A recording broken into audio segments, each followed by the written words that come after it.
അമേരിക്കയിൽ സ്ഥിതി ചെയ്യുന്ന കോസ്റ്ററിക്ക എന്ന രാജ്യത്തിന്റെ ഹരിതസുന്ദരമായ കോക്കോസ് ദ്വീപ്. കണ്ണിനും മനസ്സിലും കുളിരാകുന്ന ഈ ദ്വീപ് തേടി നിരവധി മനുഷ്യരാണ് ഇങ്ങോട്ടെത്തുന്നത്. വിനോദസഞ്ചാരികളുടെ ഈ പർദീസയിൽ ഉല്ലസിക്കാൻ മാത്രമല്ല ചിലർ എത്തുന്നത്. നൂറ്റാണ്ടുകളായി ആ കറുത്ത മണ്ണ് ലോകത്തിന് മുന്നിൽ ഒളിപ്പിച്ചു വെച്ച നിധി തേടിയാണ്.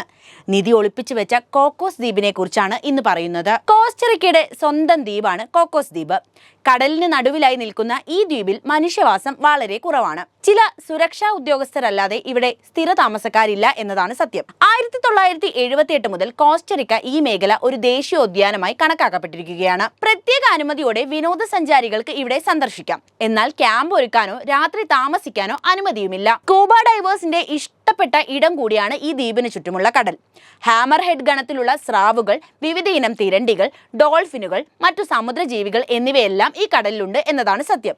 1997 യുനെസ്കോയുടെ ലോക പൈതൃക പട്ടികയിലും ഈ ദ്വീപ് ഉൾപ്പെട്ടിട്ടുണ്ട്. കോസ്റ്ററിക്കയുടെ പ്രധാന കരയിൽ നിന്ന് 550 കിലോമീറ്റർ മാറി സ്ഥിതി ചെയ്യുന്ന ഈ ദ്വീപിലെത്താൻ 36 മുതൽ 48 മണിക്കൂർ വരെ യാത്ര ചെയ്യണം. നിബിഡവനമായ ഈ പ്രദേശത്തിന്റെ പരിസ്ഥിതി വൈവിധ്യം സംരക്ഷിക്കുക എന്ന ലക്ഷ്യത്തിലാണ് അധികൃതർ ഈ നിയന്ത്രണങ്ങളെല്ലാം നടപ്പിലാക്കിയിട്ടുള്ളത്.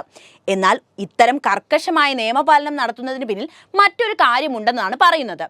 നൂറ്റാണ്ടുകൾ പഴക്കമുള്ള ആ നിധിയുമായി ബന്ധപ്പെട്ട കഥയാണ് ഇനി പറയുന്നത്. ഈ കഥ തുടങ്ങുന്നത് 2 നൂറ്റാണ്ടുകൾക്ക് മുൻപാണ്. കൃത്യമായി പറഞ്ഞാൽ 1820 കാലഘട്ടം. സ്പാനിഷ് ഭരണത്തിനെതിരെ പെറുവിലെ ജനങ്ങൾ തെരുവിലിറങ്ങിയിരിക്കുന്നു. പെറുവിൽ പ്രക്ഷോഭം നടക്കുകയാണ്. പെറുവിലെ ലിമ നഗരത്തിൽ സ്പാനിഷ് വിരുദ്ധത കൊടുമ്പിരി കൊള്ളുന്ന സമയമാണ്. ഇതിനിടെ അർജന്റീനയിലെ മിലിറ്ററി ജനറലായ ജോസ് ഡി സാൻ മാർട്ടിൻ ലിമിയയിൽ ആക്രമണം നടത്തുമെന്ന് ഒരു കിംവദന്തി നാടാകെ പരന്നു. ഈ വാർത്ത പരന്നതോടെ നഗരത്തിലെ സമ്പത്ത് മുഴുവൻ നഷ്ടപ്പെടുമോ എന്ന ആദിയിലായി സ്പാനിഷ് അധികൃതർ. ആക്രമണം ഏത് നിമിഷം വേണമെങ്കിലും നടക്കാം. ഇത്ര നാളത്തെ സമ്പത്ത് കൊള്ളയടിക്കപ്പെട്ടേക്കാമെന്ന ഭീതിയിൽ അതിന്റെ പോംവഴി അന്വേഷിക്കുകയായിരുന്നു അവർ. ഏറെ ചിന്തയ്ക്കൊടുവിൽ അവിടുത്തെ വൈസ്രോയി ഒടുവിൽ ഒരു പോംവഴി കണ്ടെത്തി. അപൂർവമായ രത്നങ്ങളും സ്വർണ്ണ പ്രതിമകളും ഒക്കെ അടങ്ങിയ സമ്പത്ത് മെക്സിക്കോയിലേക്ക് കടത്തുക എന്നതായിരുന്നു ആ വഴി. നിധിശേഖരത്തെ കടൽ കടത്താനായി 11 കപ്പലുകളാണ് ആവശ്യമായി വന്നത്. മേരി ഡിയർ എന്ന കപ്പലിന്റെ ക്യാപ്റ്റനായ വില്യം തോംസൺ ആയിരുന്നു നിധി മെക്സിക്കോയിലേക്ക് എത്തിക്കാനുള്ള ചുമതലയുണ്ടായിരുന്നത്. എല്ലാ സജ്ജീകരണങ്ങളും ഒരുക്കി യാത്രയ്ക്കൊരുങ്ങിയ കപ്പലിന്റെ കപ്പിത്താനെ കുറിച്ച് വലിയ ധാരണ വൈസ്രോയ്ക്ക് ഇല്ലായിരുന്നു. പഴയ കടൽ കൊള്ളക്കാരനായ തോംസൺ വൈസ്രോയ്ക്ക് മുൻപേ തന്നെ കാര്യങ്ങളെല്ലാം തീരുമാനിച്ച് ഉറപ്പിച്ചിട്ടുണ്ടായിരുന്നു. ക്രൂരതയുടെ പര്യായമായിരുന്ന തോംസന്റെ കണക്കുകൂട്ടലുകൾ പോലെ പെറുവിൽ നിന്നും നിധിയോടൊപ്പം വന്ന ഉദ്യോഗസ്ഥരെയെല്ലാം തോംസൺ കൊന്നു കടലിലേക്ക് എറിഞ്ഞു. തുടർന്ന് ശാന്തസമുദ്രത്തിലെ കോക്കോസ് ദ്വീപുകളിലേക്ക് തോംസണും സംഘവും നിധിയുമായി കടന്നു കളഞ്ഞു. 11 കപ്പലിലായി കോക്കോസ് ദ്വീപിലെത്തിയ നിധി അവർ അവിടെ ഭദ്രമായി ഒളിപ്പിച്ചു വെച്ചു. സ്പാനിഷ് അധികൃതരെ കബളിപ്പിച്ച് കടന്ന തോംസണ് അപ്പോഴും ആശ്വസിക്കാൻ കഴിഞ്ഞിരുന്നില്ല.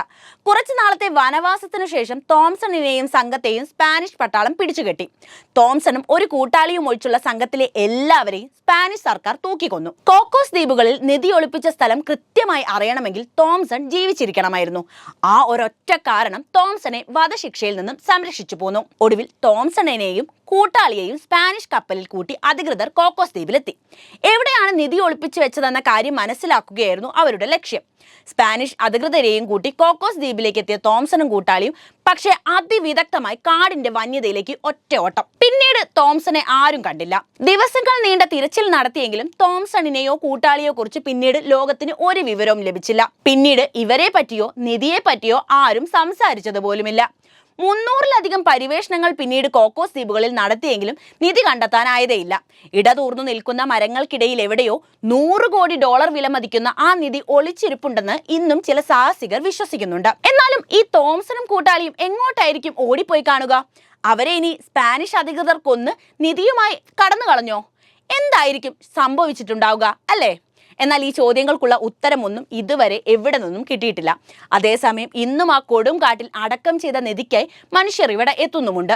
എന്നാൽ ദ്വീപിൽ നിധി തിരയുന്നത് കർശനമായി നിരോധിച്ചിരിക്കുകയാണ് കോസ്റ്ററിക്കൽ സർക്കാർ. അപ്പോൾ വീഡിയോ ഇഷ്ടപ്പെട്ടാൽ ലൈക്ക് ചെയ്യാനും ഷെയർ ചെയ്യാനും ശ്രദ്ധിക്കുമല്ലോ.